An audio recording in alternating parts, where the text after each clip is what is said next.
ఎవరి పూజలు వాళ్ళవి, ఎవరి పద్ధతులు వాళ్ళవి. కొంతమంది ఏమనుకుంటారు, అయ్యో ఆవిడ చాలా బాగా పూజ చేశారు, నేను చేయలేదా, అమ్మవారు నన్ను అనుగ్రహించలేదా అనుకుని ఆవిడ రోజు ట్రై చేయొచ్చు. ఆవిడని అమ్మవారిని అడగచ్చు, లేకపోతే స్వామిని అడగచ్చు. అడిగాక ఆ పువ్వు పడలేదనుకోండి, ఆవిడ సైకలాజికల్గా డిప్రెషన్లోకి వెళ్ళచ్చు. లేదు ఇంకేదైనా చేసుకుంటే కూడా ఎవరు బాధ్యత తీసుకుంటారు? ఇవన్నీ కూడా నమ్మద్దండి నన్ను అడిగితే. పూజలు అనేవి మీరు కల్పించి కొత్తగా ప్రజల్లోకి వాటిని స్ప్రెడ్ చేసి మనం ఒక పువ్వులు అమ్మే వాళ్ళనో లేకపోతే ఇంకెవరినో మనం రిచ్ చేస్తున్నాం నన్ను అడిగితే.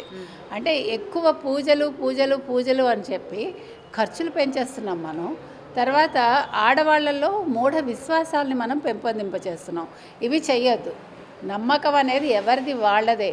ఇప్పుడు నాకు దేవుడు మీద విశ్వాసం ఉంది, అంత మాత్రాన నేను ఇలా చేశాను కాబట్టి మీరు చేయాలి, లేదు నాకు దేవుడు పలుకుతాడు అని నేను చెప్తే మీరు నమ్మద్దు. నా విశ్వాసం నా వరకే ఉండాలి.